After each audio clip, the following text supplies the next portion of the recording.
Assalamualaikum warahmatullahi wabarakatuh.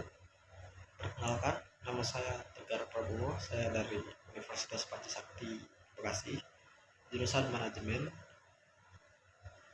Pada kesempatan kali ini, saya akan menjelaskan tentang isi Al-Quran Surah Al-Hasyr ayat 18 sampai 24. Ayat 18. Ya ayyuhallazina amanu taqullaha wal tanzur nafsum maqaddamat liqad wattaqullah innallaha khabirum bima ta'malun. Artinya, wahai orang-orang yang beriman, bertakwalah kepada Allah dan hendaklah setiap orang memperhatikan apa yang telah diperbuatnya untuk hari esok atau akhirat. Bertakwalah kepada Allah, sesungguhnya Allah Maha teliti terhadap apa yang kamu kerjakan.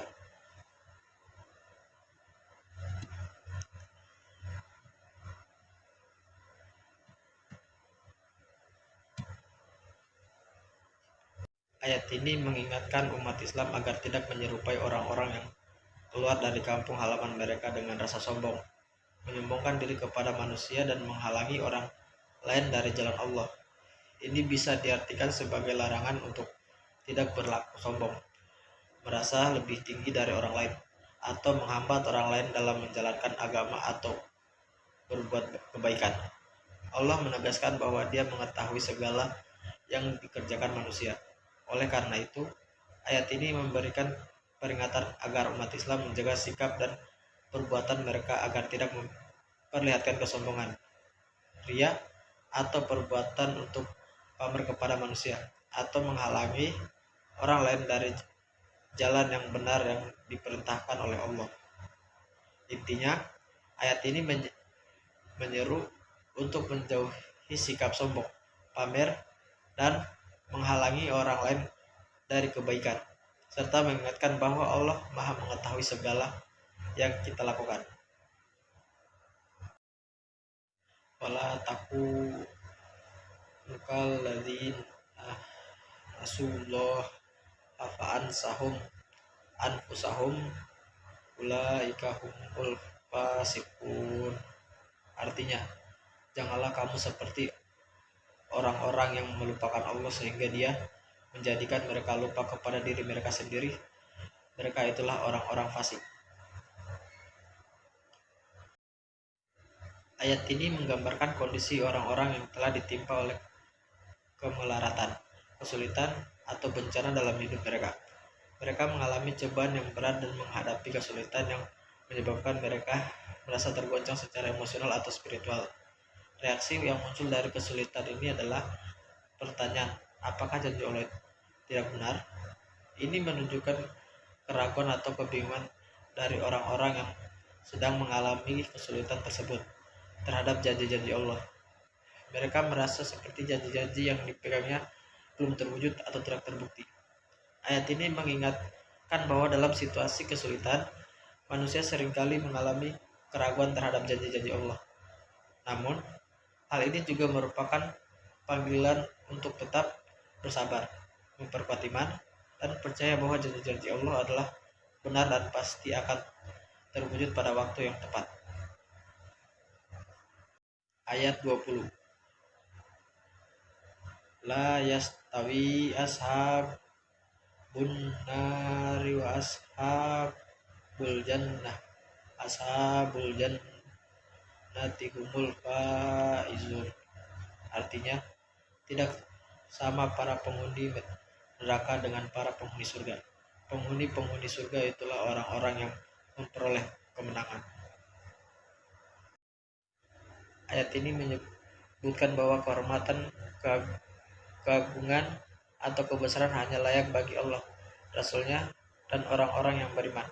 Hal ini menegaskan bahwa kehormatan sejati dan kebesaran yang sebenarnya hanya milik Allah dan yang telah dianugerahkan kepada Rasul-Nya serta mereka yang beriman. Ayat ini juga menunjukkan bahwa orang-orang yang tidak beriman tidak memahami atau tidak menyadari kehormatan sejati yang dimiliki oleh Allah, Rasulnya, dan orang-orang yang beriman. Ini adalah pengingat tentang pentingnya penghormatan terhadap Allah, Rasulnya, dan orang-orang yang beriman, serta kebutuhan akan pemahaman yang lebih mendalam tentang kebesarannya. Ayat 21. Lau anzalna hadzal Qur'ana 'ala jabalil lara'aitahu khashi'an mutasadda'an min wasyiatillah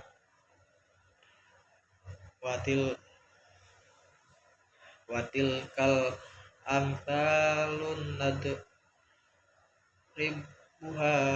linnasi la'allahum yatafakkarun. Artinya, seandainya kami turunkan Al-Quran ini kepada sebuah gunung, pasti kamu akan melihatnya tunduk terpecah belah karena takut kepada Allah. Perumpamaan itu kami buat untuk manusia agar mereka berpikir.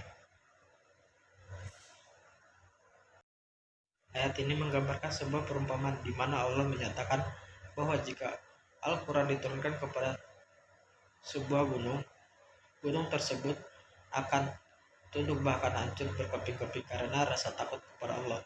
Ini adalah cara untuk menggambarkan kebesaran, keagungan, dan kekuatan firman Allah. Perumpamaan ini digunakan Allah untuk menegaskan betapa luar biasanya kekuatan dan kebesaran firman-Nya, dan betapa pentingnya bagi manusia untuk merenungkan dan memikirkan ajaran-ajaran yang terkandung di dalam Al-Quran. Allah menggunakan perumpamaan ini agar manusia dapat lebih memahami kebesarannya, merenungkan ajarannya dengan sungguh-sungguh.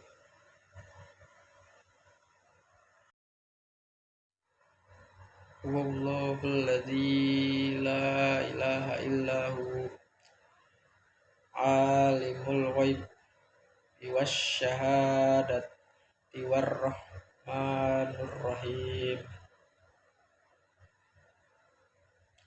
Artinya, dialah Allah yang tidak ada Tuhan selain Dia, yang mengetahui yang gaib dan yang nyata. Dialah yang Maha Pengasih lagi Maha Penyayang. Ayat ini menegaskan bahwa Allah adalah Tuhan yang satu-satunya yang layak untuk disembah. Tidak ada Tuhan selain Dia yang berhak atas penyembahan. Allah dijelaskan sebagai yang Maha Mengetahui, memiliki pengetahuan yang mencakup hal-hal gaib yang tersembunyi dan hal-hal yang nyata atau yang tampak. Selain itu, dalam ayat ini juga disebut 2 kali sifat Allah sebagai Maha Penyayang, Ar-Rahim. Ini menegaskan bahwa Allah adalah Maha Pemurah, Maha Pengasih, dan penuh dengan kasih sayang kepada makhluknya. Sifat-sifat ini menunjukkan kebaikannya yang meliputi segala sesuatu, baik yang tampak maupun yang tersembunyi. Ayat 23. Wallahul ladzi la ilaha illahu al-malikul qudusus salamul mu'minul muhaiminul azizul jabbarul mutakabbar subhanallahi amma yusyrikun. Artinya, dialah Allah yang tidak ada Tuhan selain Dia.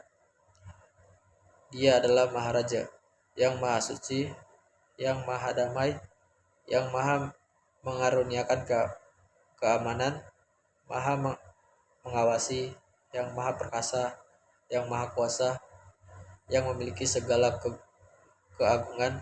Maha Suci Allah dari apa yang mereka persekutukan. Ayat ini adalah salah satu ayat dalam Al-Quran yang menyebutkan sifat-sifat Allah yang agung dan mulia. Allah dijelaskan sebagai Raja atau Al-Malik, yang Maha Suci atau Al-Qudus, yang Maha Selamat atau As-Salam, yang memberi keamanan atau al-mu'min yang maha pemelihara atau al-muhaimin yang maha perkasa atau al-aziz yang maha kuat atau al-jabar dan yang maha menundukkan segala sesuatu atau al-mutakabbir. Ayat ini menegaskan keesaan Allah dan sifat-sifatnya yang luar biasa. Sifat-sifat tersebut menunjukkan kebesaran, kekuasaan, keagungan, serta kemuliaan Allah yang tidak terbandingkan dengan siapapun. Ini adalah peningkatan tentang kebesaran dan keagungan Tuhan yang seharusnya mengilhami penghormatan dan ketaatan dari hamba-hambanya. Ayat 24. Wallahul khaliqul bari'ul musawwirullahul asmaul husna yusabbihullahu ma fis samawati wal ard wa huwal azizul hakim. Artinya, dialah Allah yang maha pencipta, yang mewujudkan dari tiada dan yang membentuk rupa. Dia memiliki nama-nama yang indah.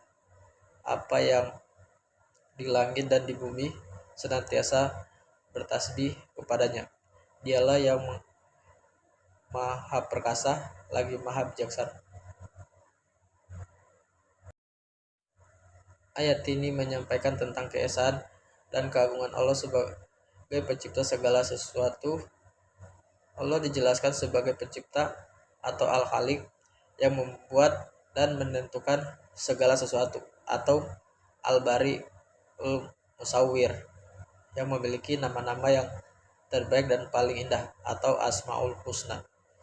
Selain itu, ayat ini menyatakan bahwa apapun yang ada di langit dan di bumi senantiasa bertasbih dan memuji Allah. Alam semesta dengan segala isinya mengagumkan kebesaran dan keagungan Allah. Dan Allah juga disebut sebagai yang maha perkasa atau al-aziz dan yang maha bijaksana atau al-hakim. Ayat ini menegaskan keesaan Allah sebagai pencipta yang mengatur segala sesuatu dengan kebijaksanaannya, serta menggambarkan pengagungan Allah semesta terhadap kebesarannya. Ini adalah pengingat tentang kekuasaan, kebijaksanaan, dan keindahan ciptaan Allah yang layak dihormati dan diagungkan oleh manusia sebagai hambanya. Mungkin cukup sekian penjelasan dari saya.